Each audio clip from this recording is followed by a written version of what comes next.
Started about 8th grade. Had to fill out a form for high school, what I wanted to be.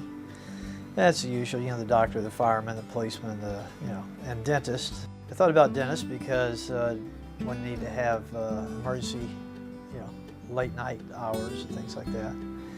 I have been up a couple of times at midnight, once at 4 in the morning, but generally that wasn't necessary, and you get to be a doctor. So my sophomore year in college, went to visit a dental school a second time, and that time I got the burn, and then it became a passion. Went to Baylor Dental School, Texas A&M undergrad, and started off with a practice in San Antonio, which is where I'm from, and started practice from scratch in San Antonio. About a year and a half into it, gotten married, and my father-in-law, who's a dentist here in Miami, had an associate who was moving, so he said, "Why don't you come join me in Miami?" And I thought, well, I started from scratch. I could do that again if I needed to. And I'll give it a couple of years and see if it works out working with my in-law, the Ocean Reef Club in Key Largo.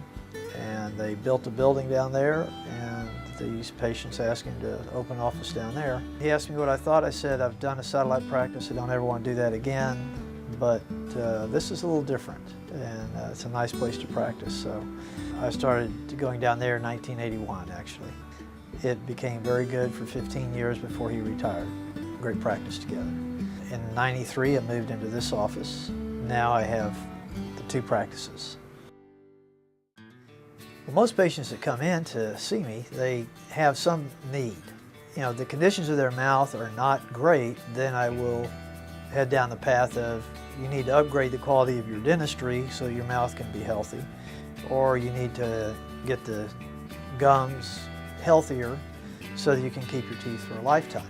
Most of that education then becomes, to increase the knowledge enough to where they can take care of their mouth at home and do a good job, be effective.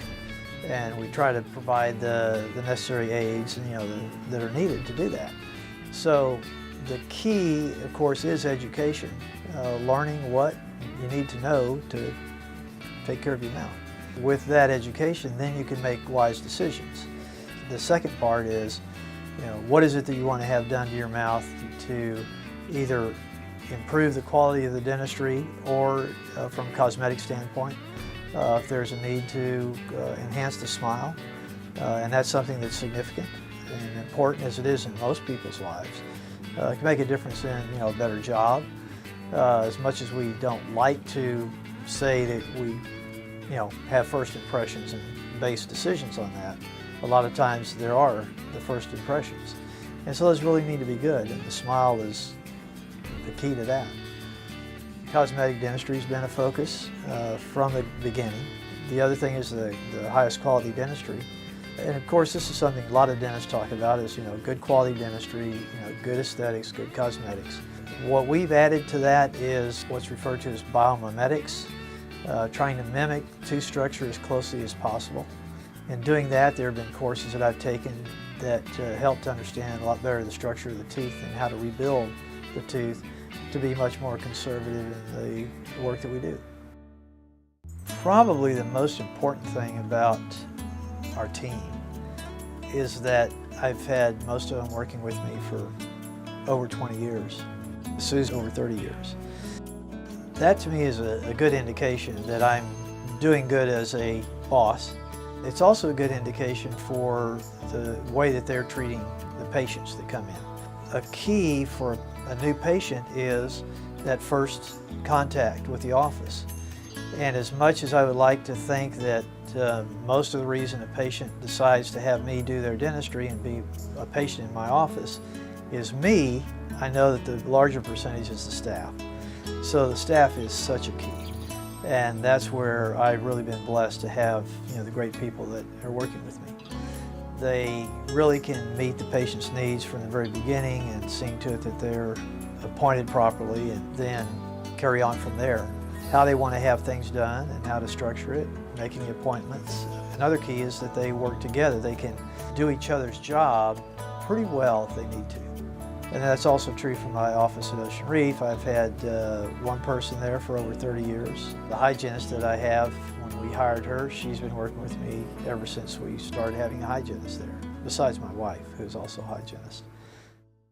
The financial part of it, there's so many ways that we can help patients get the dentistry done that they need to have done, and at the level and quality that they want to have it done. And where that's insurance, credit cards, care credit. We'll do some financing with some patients. We just take a credit card number and bill them so much every month and come to whatever agreed number that it needs to be to make it comfortable for them and possible for us to do the work. Well, I think it is true that fear is a big factor for a lot of patients coming to the dentist or putting off getting dental care. A lot of times if it doesn't hurt, they don't want to come in or don't see it as a priority.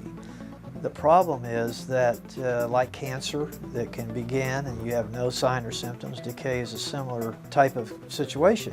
Having patients come in on a more regular basis is important, but in order to do that, they have to be comfortable with coming to the office. The way that we address the issues of fear and pain is to be as gentle, and I have patients tell me all the time, I'm very gentle. Just recently, that I'm one of the most gentle dentists that they have ever had work in their mouth. As far as pain, I'm very sensitive to pain, and maybe most people don't think about it, or doctors don't, but often doctors relate their experience with pain to how the patient experiences pain. And some people have very high tolerance for pain. So some doctors are very rough because it doesn't bother them, but for me, I'm very sensitive, so therefore I can relate to the patient and try to be as gentle and painless as possible. And usually I'm very successful at that. I think the other concern, of course, is the financial aspect, and so therefore we try to do everything we can to make it possible for a patient to get the work done. We really don't want finances to be an obstacle to having something taken care of. My faith is a big factor in my life. So much so that even in Scripture, in the book of Tschirhart, which is the Catholic Bible, a wisdom book, it has reference in there that God gave physicians to man and their hands to be His instrument for providing the care for His people. There's probably other areas where there's references to that, but being able to provide care for people by use of my hands and instruments is something that I feel is very, very spiritual. I can have that healing touch, not just from the actual physical standpoint of the care that I'm providing, but there's also that emotional and spiritual connection that I try to make with patients so that they're much more at peace and at ease in having the work done. And probably the best compliment that I've ever had from a patient is they sat down in the chair after having had a number of appointments with me, and they said, I love coming here because I feel the love in the office. And that is probably the best compliment I could have ever had made. It's a little bit hard, even when I go on mission trips, like to Nicaragua or India. The difficulty is I'm working in their mouth, they can't really respond very well. So usually that interaction would occur shortly before or immediately after. The other thing is, because my time and productivity is so critical at that time, I don't have a great opportunity to spend much time doing that.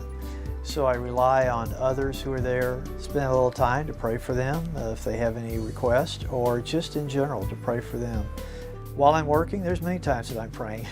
Sometimes I'm praying hard for the obvious reason that, please Lord, let this not be painful or not get into the pulp where root canals needed, or let's avoid that, or also just for whatever that person may have on their, they come in, they're troubled, just a little silent prayer to whatever they have that's troubling them, give them a little peace, Lord. There was a great opportunity this time to work with two young Indian dentist in India. That was a really good experience and opportunity to share my faith, as well as to share with them how to do more preventive care. I think that they're confronted most of the time with the situation of, I'm in pain, get me out of pain, or this is a hopeless tooth, take it out. And so here we were doing a lot of preventive care or early intervention, where we're we're catching decay early and taking care of it before it becomes a problem. So we got to see a lot of children.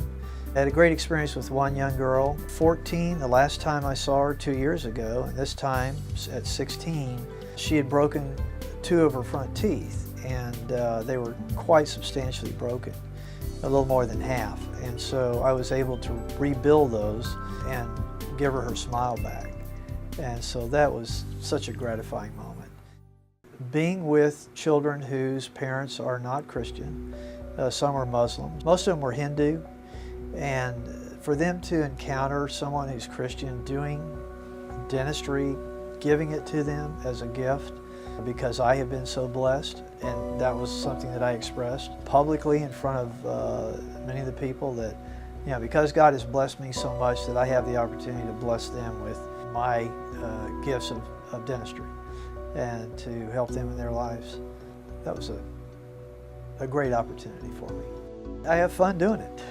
I have fun doing dentistry. I've been asked, what are your retirement plans?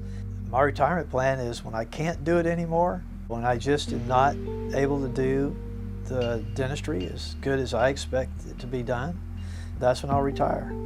And I'd love it to be 75 or 80. Early on in my practice, I had someone say, find something to do that you really enjoy doing, and you'll never work a day in your life. And I could kind of say that's the way it's been for my life.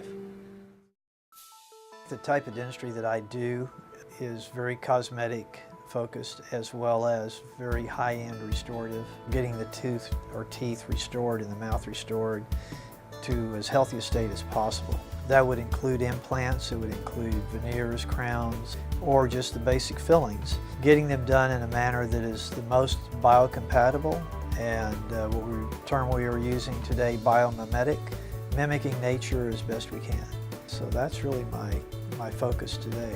Some of the newer things that we're using are digital x-rays, computerized recording of the tooth structure or the remaining tooth structure, and then from there designing on a computer, having a milling unit cut out tooth material, and then being able to put it in the mouth, many times one appointment. The latest technology and really the future of dentistry.